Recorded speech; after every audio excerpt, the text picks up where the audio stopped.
Hey, it's Dr. Abrams here, and today I want to talk to you about why it's not a good idea to crack your own neck. You see, chiropractors are specifically trained on how to provide the correct angle and speed to an adjustment in the neck or the low back that causes the joint to realign properly.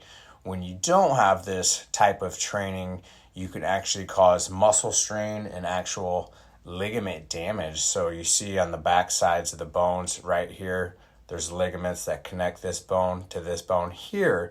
And without the correct force and speed, you can actually damage that ligament and cause permanent injury.